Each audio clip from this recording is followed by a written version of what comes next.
The intent of this request, again, is just to align with appropriate development patterns and the existing not only uses within the area, but also provide a cohesive development pattern as you continue away from that intersection rather than having somewhat piecemeal development.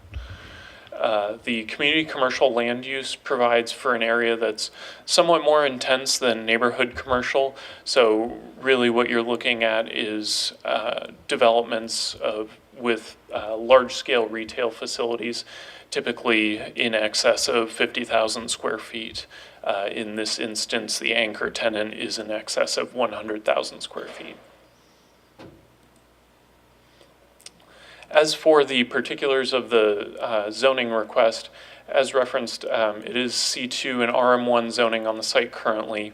However, it would be, the proposal would be to rezone it to PAD for the commercial shopping center to occupy that entire area. So a portion of it currently has C2 standards, but the other portion is currently multifamily. So they're really bringing it together so that they can have that one unified development across the entire site.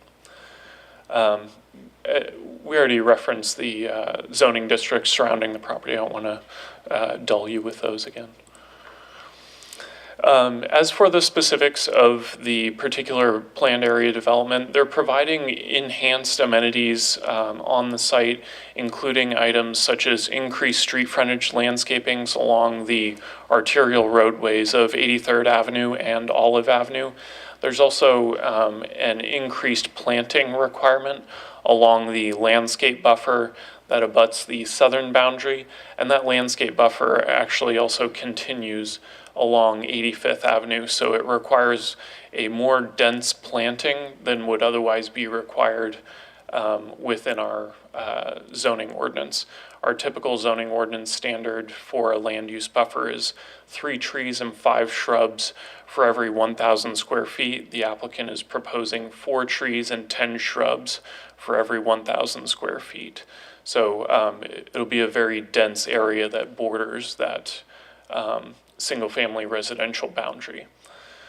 Additionally, the anchor tenant, due to the size, the applicant has tried to focus on context-appropriate standards and increase the minimum setback requirement for that anchor tenant from 30 feet to 77 feet.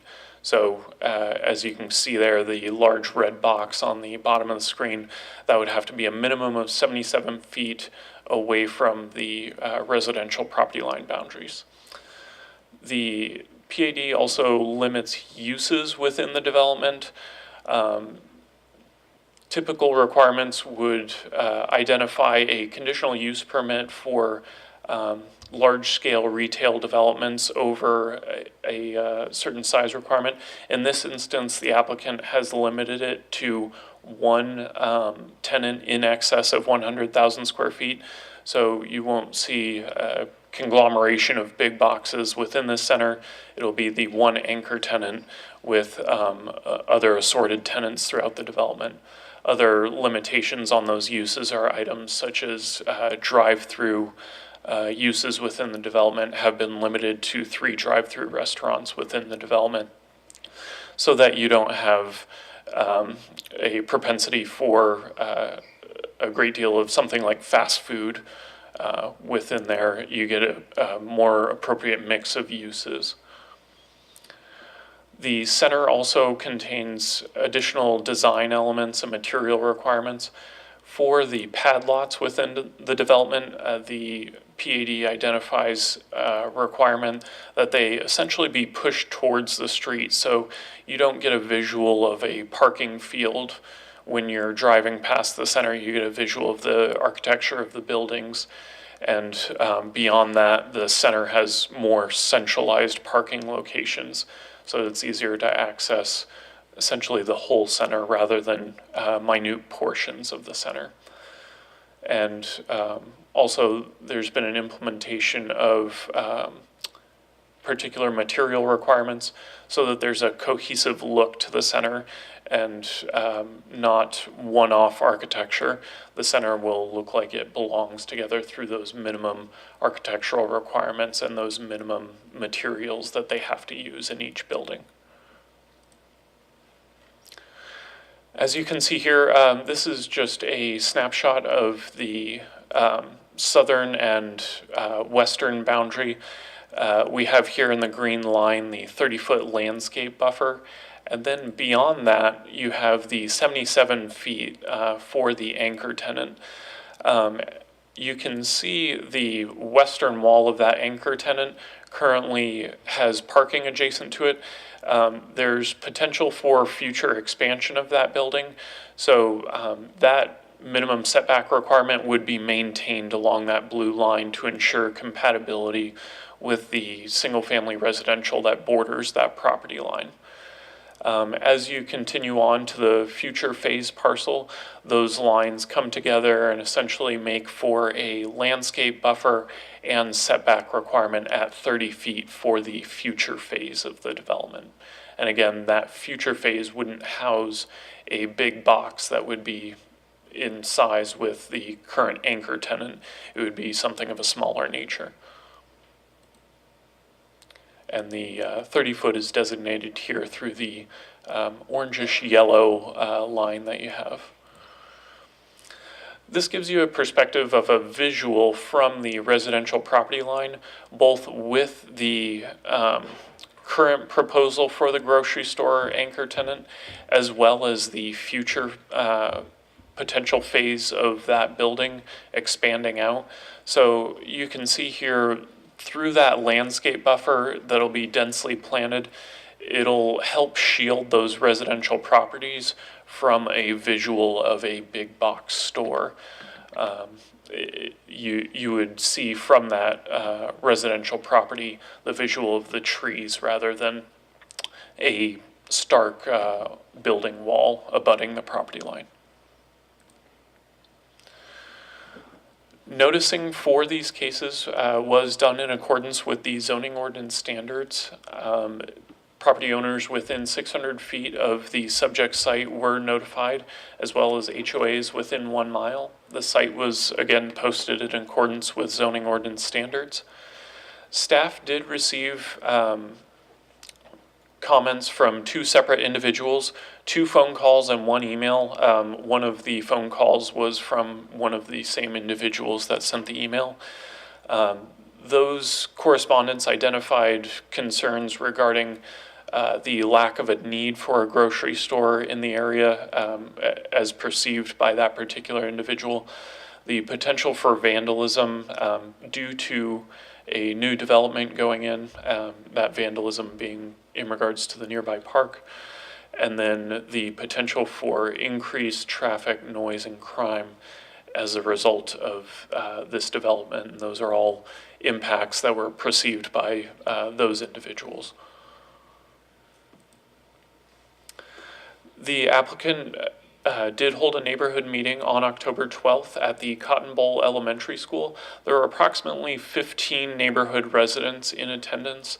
They identified a range of concerns regarding the development, one of which would be eliminated through the proposal. As you can see there, the first item, the multifamily zoning designation of a portion of the site, that would again be removed as a result of the proposed case. The other items were items such as access to 85th Avenue and traffic conveyance through the neighborhood to the west of 85th Avenue. They were concerned about potential shoppers for this development continuing west out of the development instead of accessing 83rd Avenue or Olive. The commercial building proximity to the single-family residential to the south, and further traffic congestion in the area.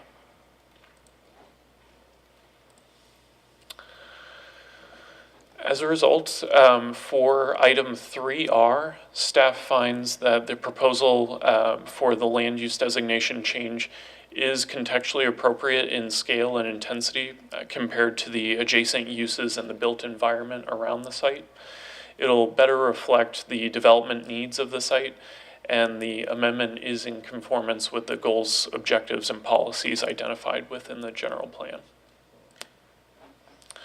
The findings for item 4R for the rezoning request are that the rezoning request is in alignment with the City of Peoria general plan as modified by the general plan amendment that's proposed as a companion case to this rezoning. The rezoning request would better reflect the development needs and provide appropriate contextual fit for this development within the area. As a result, staff recommends that the commission take two recommendations forward to the City of Peoria City Council. And for item 3R, GPA 160004, recommend approval of that case to the City Council as proposed. Separately, for item 4R, case Z160011, recommend approval to the City Council subject to the conditions identified within the staff report. And with that, I'll take any questions. Thank you for your report, Mr. Gleason. Do any commissioners have any questions of staff? We have a couple. Commissioner Lusky. Cody, a question for you, because the traffic was a concern, that came to me right away. Of the undeveloped property, that square to the left, to the west of the of that development, there's a lot of landscaping. It doesn't look like you can actually get out onto 85th. Thank you, Chairman. Commissioner Lusky. This is just a graphical representation. The final determination regarding access and through traffic from 85th Avenue and traffic access from Olive will be determined at the site plan phase for this development. The applicant and our city traffic engineering department are working together to identify the appropriate means of access for the site, and that would include that future phase and their access to 85th Avenue. Okay. And then just a statement that I'm sure the neighborhood was probably a shock to see that type of a building going in near them, but they did, between you and them, you've put a nice buffer there that should hide the majority of that. So I appreciate seeing that and not just hitting minimum setbacks. Thank you, Chairman. Commissioner Lusky. All right, Commissioner Bolnick, you had a question? So Cody, my concern is more, and I do appreciate the additional setback too. My concern is more on this undefined area in the southwest corner. And you said that, I think you used the term smaller in nature, but I don't see anything defined anywhere in what we were given that says what could or couldn't go there other than those words. And so my concern is where there something could go and how close it could go to that 30-foot buffer. And my other concern is not necessarily where the buildings are, but like in the where the current design is, behind the grocery store there's going to be big trucks going back there delivering things, rumbling away. And that's a nice buffer between the homes there. But are we going to have the same type of thing with only 30 feet? And my concern is it's not a big enough buffer, even though it's only, it's 30 feet. There's some nice homes there on that cul-de-sac, it looks like. And did they raise any of that issue with you? Because I saw one of the line items implied that maybe it was part of their issue, but wasn't further defined. Thank you, Chairman. Commissioner Bolnick, the buffer south of the grocery store is not that entire area. A majority of the area that you see represented south of the grocery store is primarily for retention purposes of the site. The actual buffer itself, the landscape buffer, is only that 30-foot strip that continues along the southern boundary. So it'd be the same landscape buffer continued along the southern boundary. The setback would just be different for the anchor store as far as placement of the actual building. Okay, thank you. Was there any consideration of putting that building differently on the property? Thank you, Chairman. Commissioner Bolnick, as far as orientation of the anchor store? Yes, sir. So that the deliveries were more off of the road to the east rather than off the properties there? This is the only iteration that the applicant has represented. The site plan submittal is in and currently under review. However, it does very closely represent what's identified within the PAD as far as conceptual representations.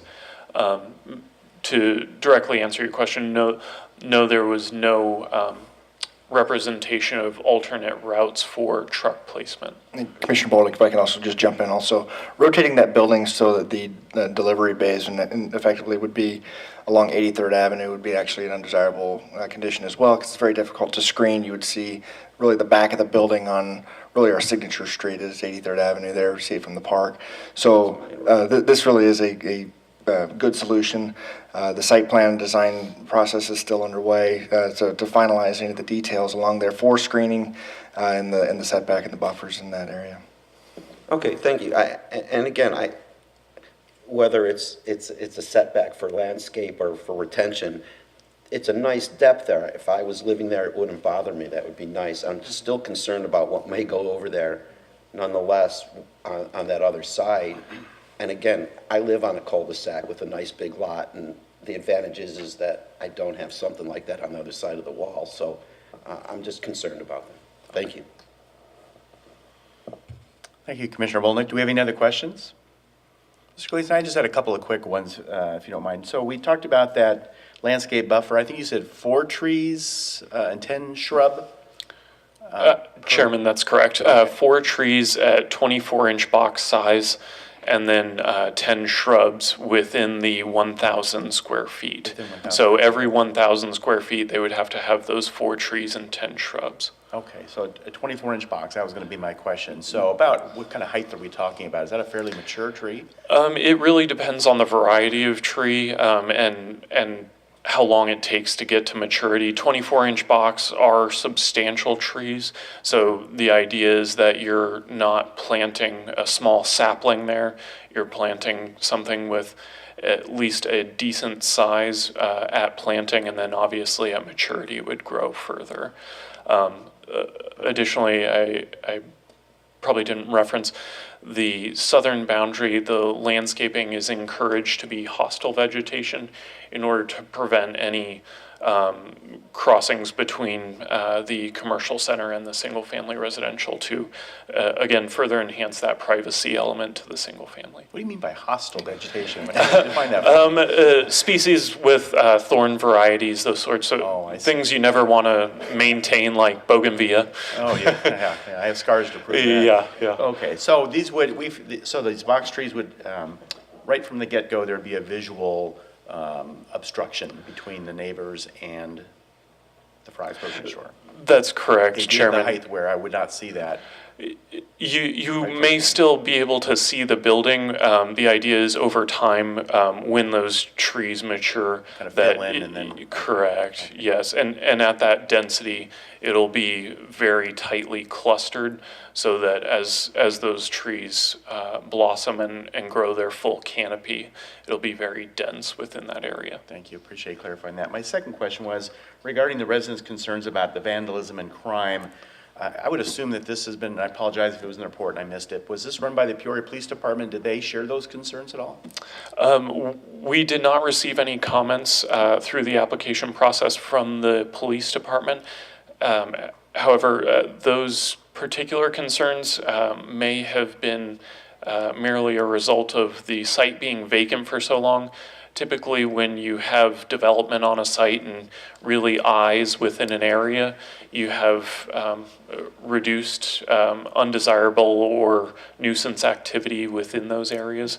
So the site would be required to have appropriate lighting and screening, and that's really, again, another element that's aided by that hostile vegetation to really keep undesirable activity out of the areas that may not have as much eyes on them as well. Okay, thank you. Sorry, another question from Commissioner Bolnick?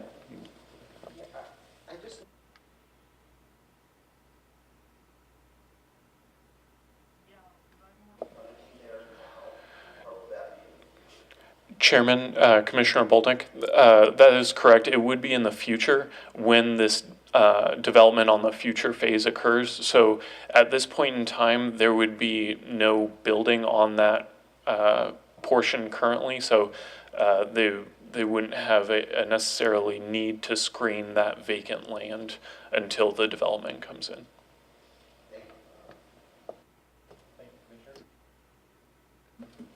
Yeah, thank you, Mr. Chairman.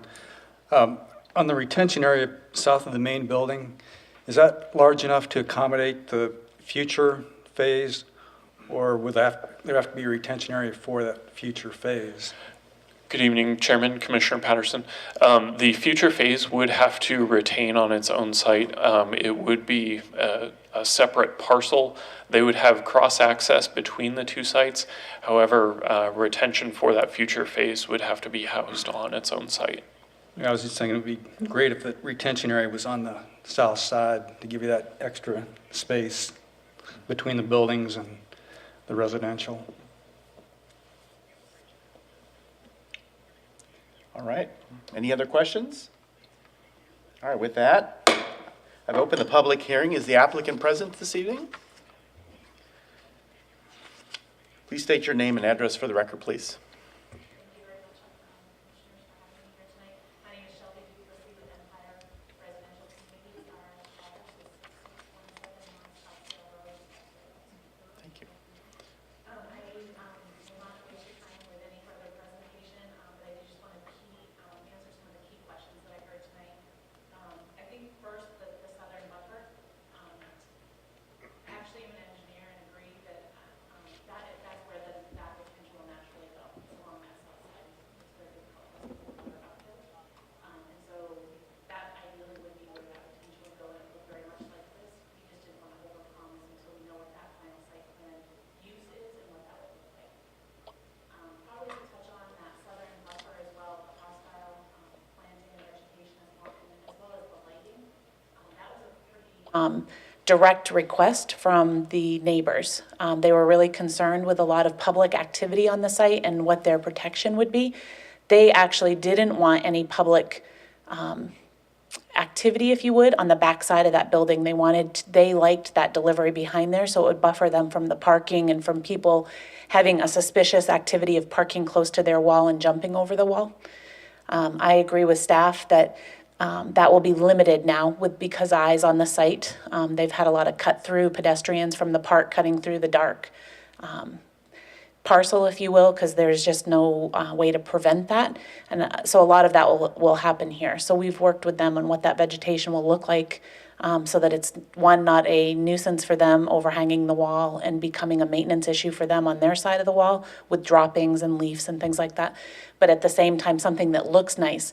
They also didn't want it to be too vegetated because then they don't want people loitering and hiding in the vegetation. So it's been a very challenging compromise, if you will, trying to make sure everybody's happy. Some want a lot of vegetation, some don't. So just trying to find that compromise. We've been working with the neighbors on that. The 85th Avenue access, I think that we are working through that, as Cody said, with staff and with the traffic engineering department on what that will look like and what's needed for that corridor right now and where possibly a signal could be added at 85th Avenue. So that would actually help with a lot of that traffic that's already in that corridor. So we'll be working through the site planning process on that requirement. Lighting, of course, will be added along the back to provide that additional safety. And other than that, I think I've hopefully touched on all the questions and elaborated a little further. I'm not sure if there's anything that I might have missed. Thank you. Are you in agreement with Thank you. staff's recommendations? Yes. Thank you. Do any commissioners have any questions or comments of the applicant? Commissioner Bowling. Just to be clear on southern quarter, I'm sorry. I'm wondering, because people now, there's going to be more people there, and it's going to be an empty lot with more people there, so people could come up to that wall. So perhaps we could consider putting some plants in there now that would keep people a buffer away from that and give them a natural reason to stay away from that back wall. And then they'll mature at the same rate as the other plants that are going in, rather than a couple years down the road. I'm just curious if that's something that's doable. It's a possibility. The concern we would have is we're retaining that 5-acre piece. And so then how we would then need to pull our own water meter. We will be improving 85th Avenue at the same time as the Fries, just so all the offsite improvements are done at the same time, which we typically wouldn't do ahead of a developer or development getting ready to come forward. My concern would be, though, that then that rest of the lot would remain dark, and we would actually be providing more of an alley of potential hiding in between the vegetation and the wall. Good point. Thank you. Thank you. Any other questions? Thank you very Okay, much. thank you. Mr. Resnick, do we have any speaker request forms? No, we don't, and I do not have any. With that, I'm now closing the public hearing. Any comments from the commissioners before the vote on the first item? That would be GPA 16-0004. All right, hearing none, do I have a motion?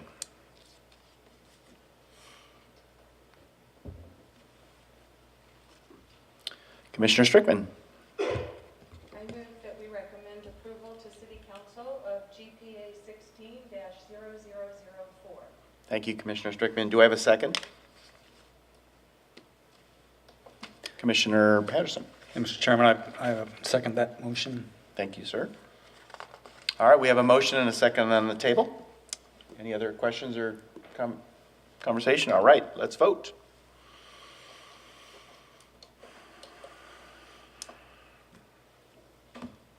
And that passes unanimously. All right, any comments from the commissioners before the vote on Z160011? Last chance, all right. Do I have a motion? Commissioner Otluski? Yeah, I'll make a motion that we approve Z160011 with the stipulations of staff. Thank you, Commissioner Otluski. Do I have a second? Commissioner Strickman? I second. Thank you, Commissioner Strickman. Any other comments or questions before we vote? All right, please vote.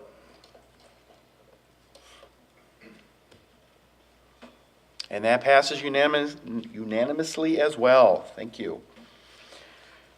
All right, we're going to move on to the next item on the agenda, and that is 5R, General Plan Update.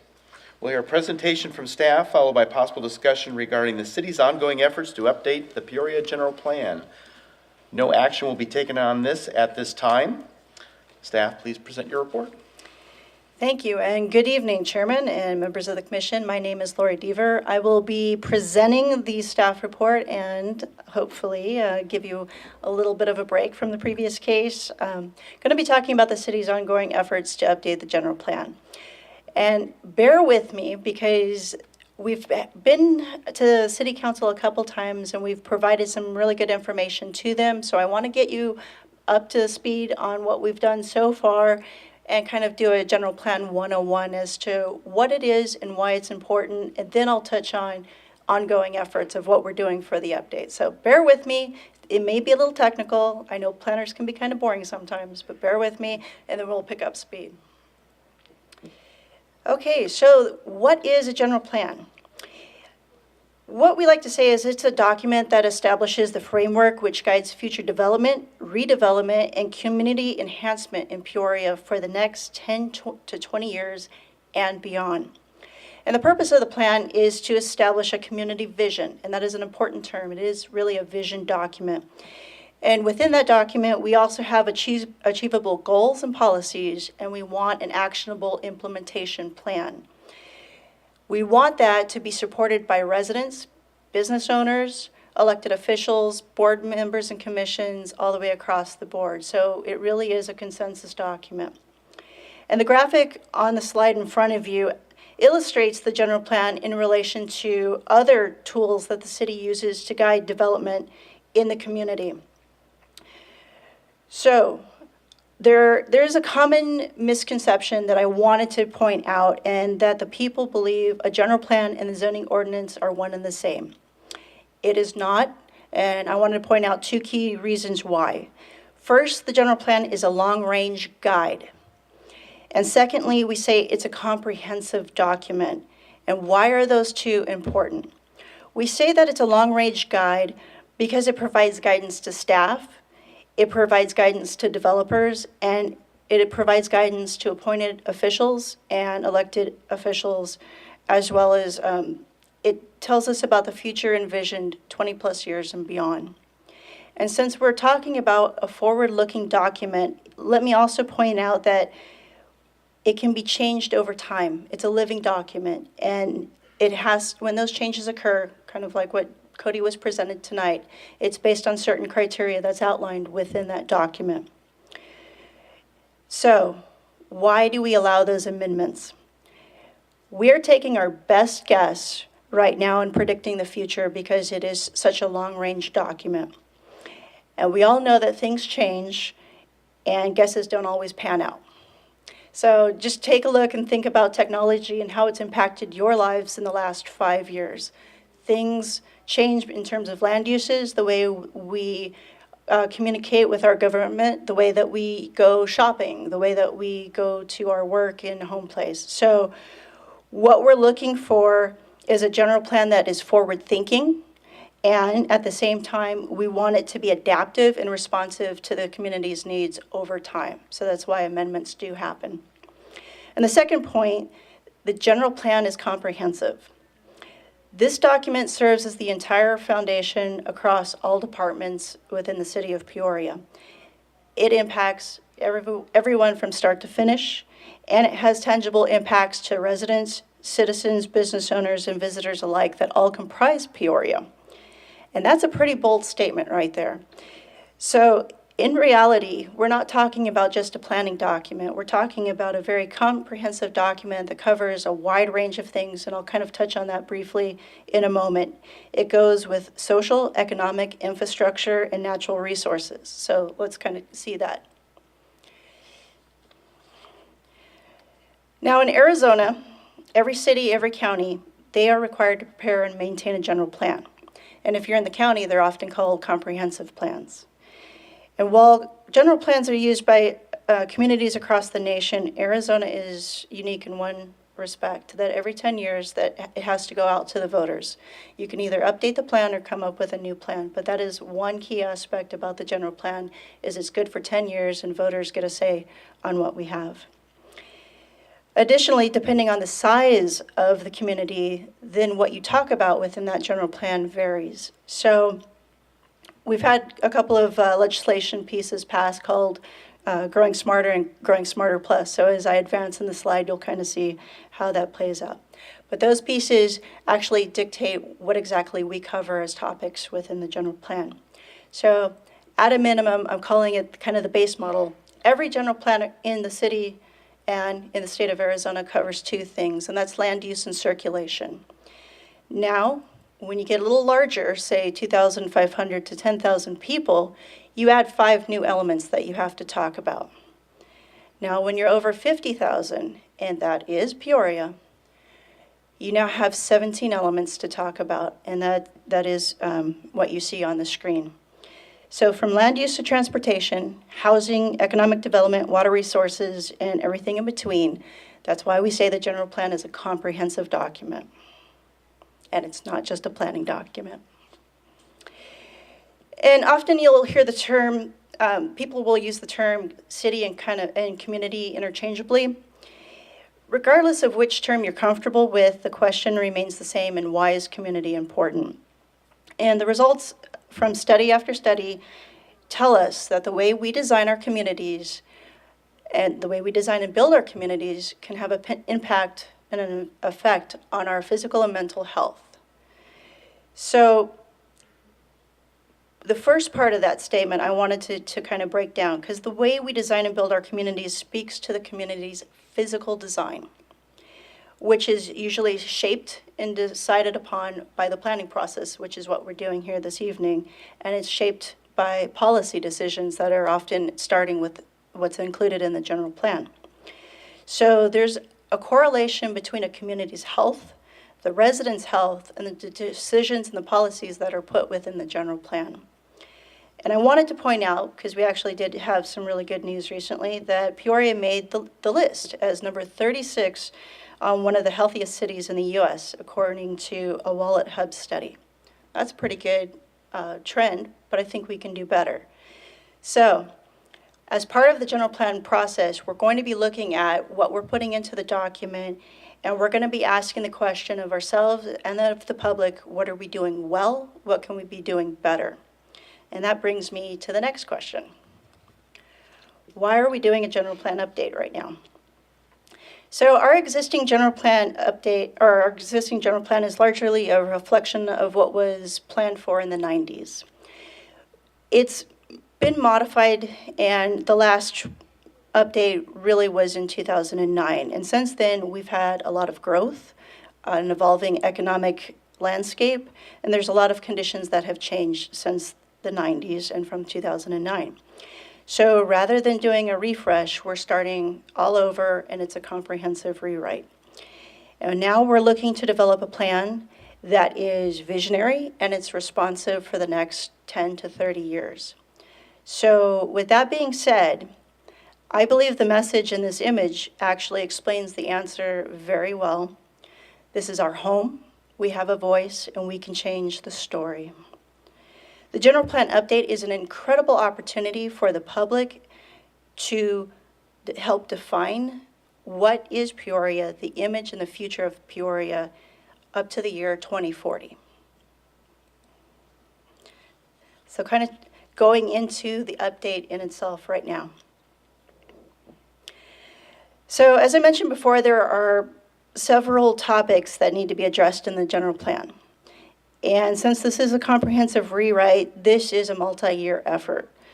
We actually kicked this off in December of 2016, actually, but even before that, back in September when the RFP went out to get a consultant on board. So this has been a long time coming, and that's why I'm kind of touching on this right now.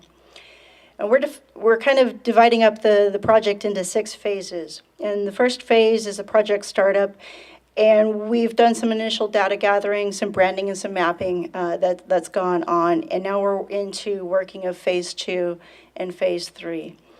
Phase 2 is actually visioning and scenario planning.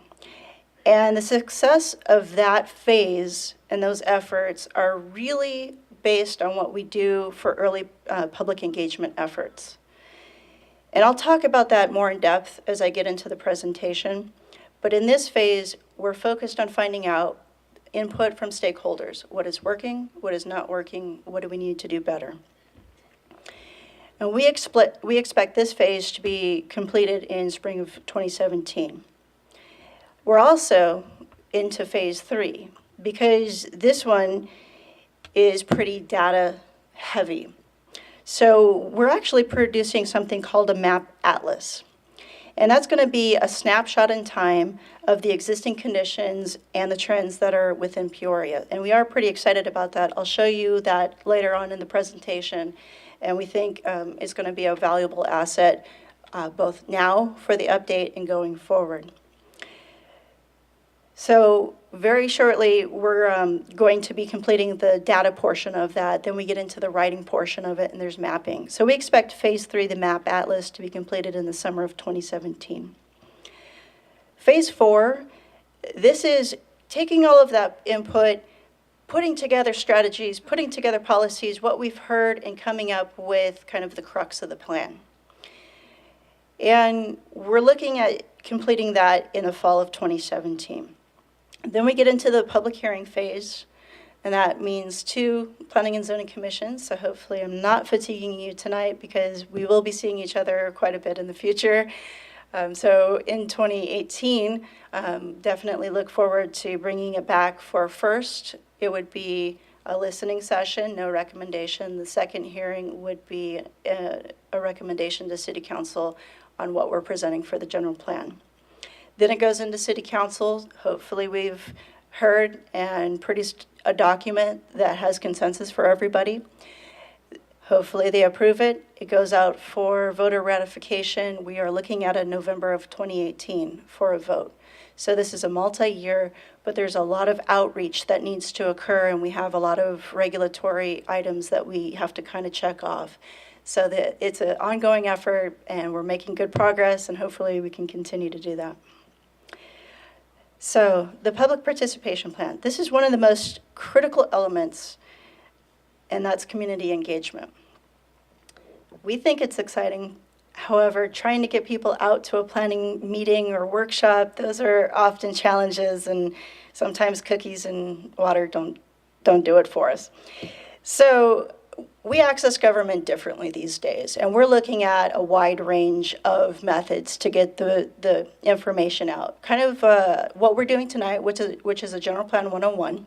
And then we're also saying, what would you like to see? What do we need to change? We'll be going out back to them. What do you think? So we're really trying to engage a multitude of demographics on a multitude of platforms. We want to reach everybody that we can. And we're doing a soft rollout now. But we have a plan. We are planners. We have a plan for our public input. This list, what you see, is kind of the main components.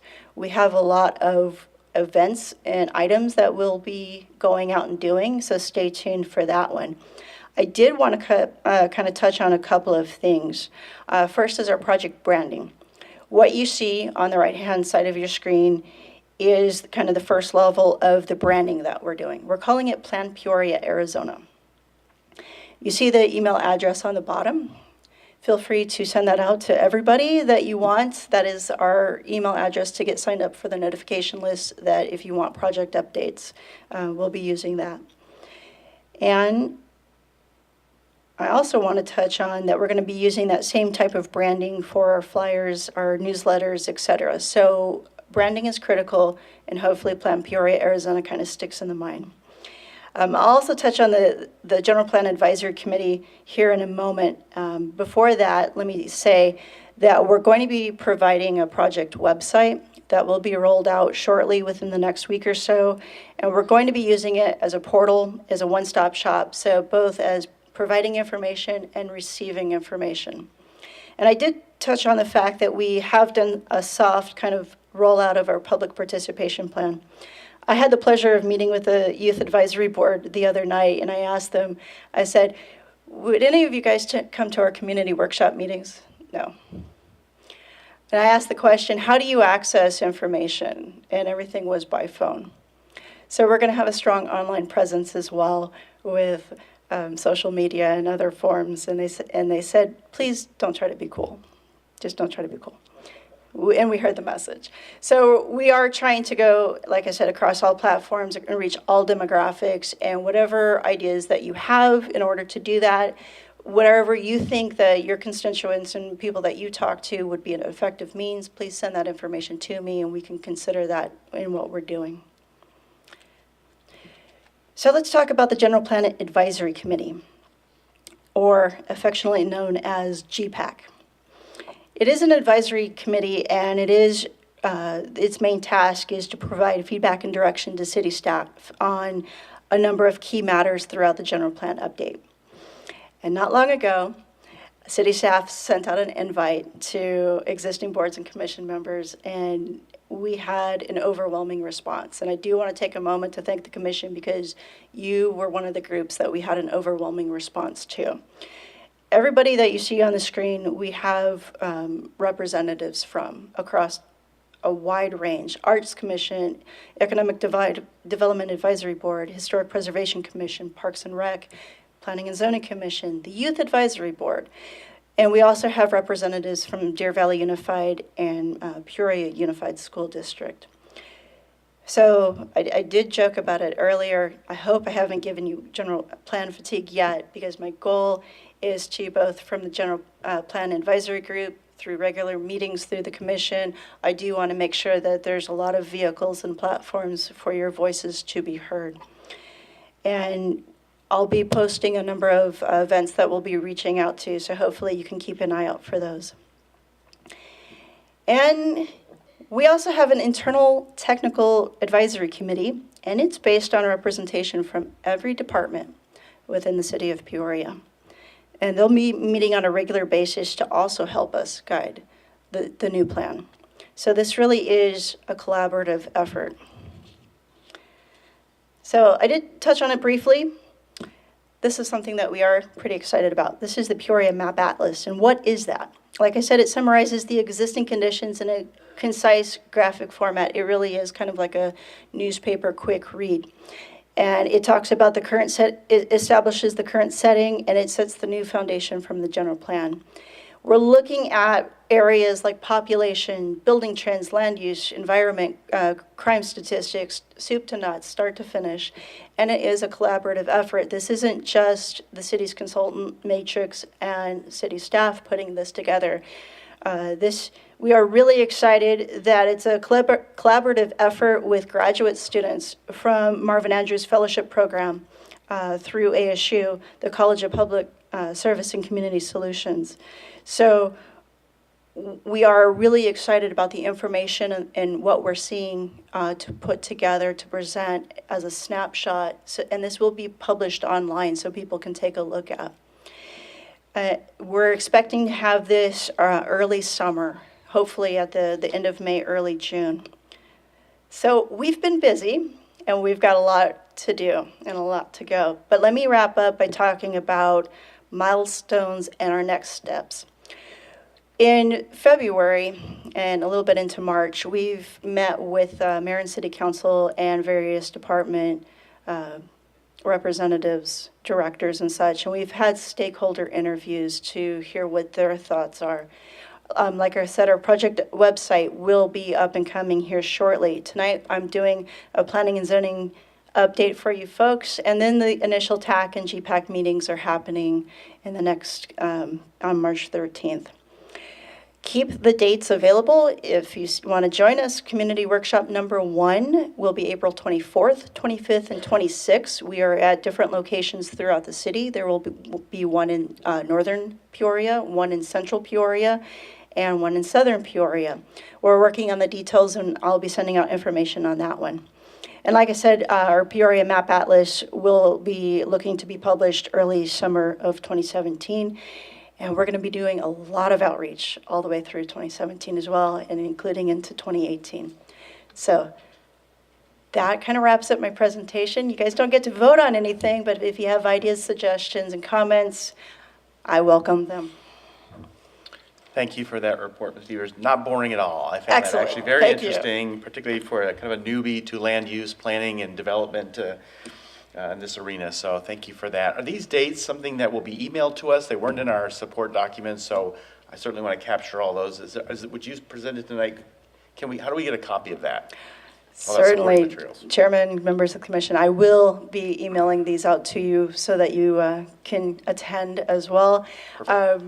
I will be posting additional updates as I get everything put together on the website. Right now, it is just a framework. If you go, you won't see much. We're still putting it together, but we're going to be doing a formal rollout of that as well. So we have, how many of you use the app Nextdoor? Okay, good to know, because I'm also looking at using Nextdoor, Twitter, and Facebook as well to let people know about my events. So, yes. Perfect, great idea. I know we get police tips from the Peoria Police Department on Nextdoor, so it's a great thing to utilize. Social media is a powerful tool. All right, any questions or comments from commissioners? Oh, sorry about that. Commissioner Bolnick, you had a question. Yeah, so this may be a stupid question, but I'm good at that. I go to Westmark. I'm very much West Valley. And one of the things that I know you guys are frustrated with, as am I, as are all the people that champion the West Valley, is how many people go east every day. Is that something that's part of this plan review of how our population in Peoria is migrating during the day and what we can do to try and keep more people here? Chairman, Commissioner, that is an excellent question. We have looked at that data, and it is a sizable chunk. So we are cognizant of it. We are looking at what we're doing for business retention, business attraction. How does that play into the economic development side of the world? What do we need to bring in for future workforce development?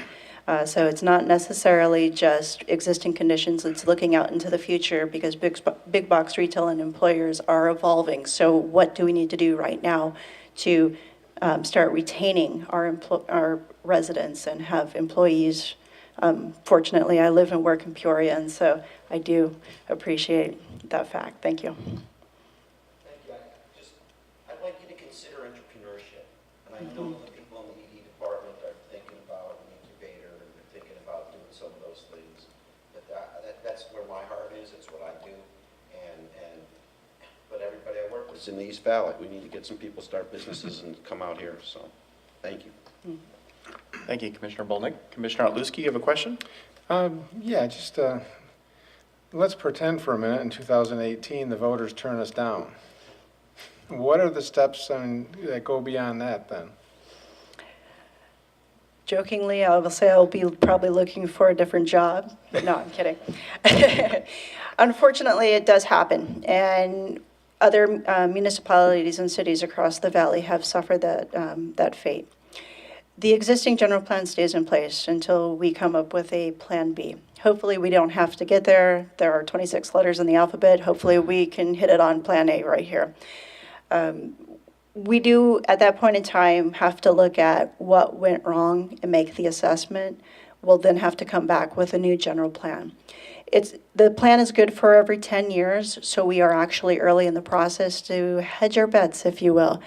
But these efforts are very comprehensive and they're very labor intensive, and so we want to make sure that we get it right, which is the reason why we're stressing public outreach as much as we are. So that really is a critical factor here.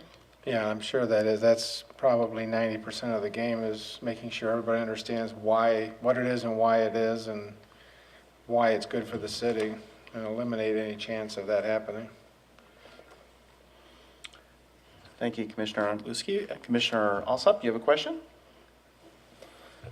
To me, it's clear the future growth of Peoria is going north.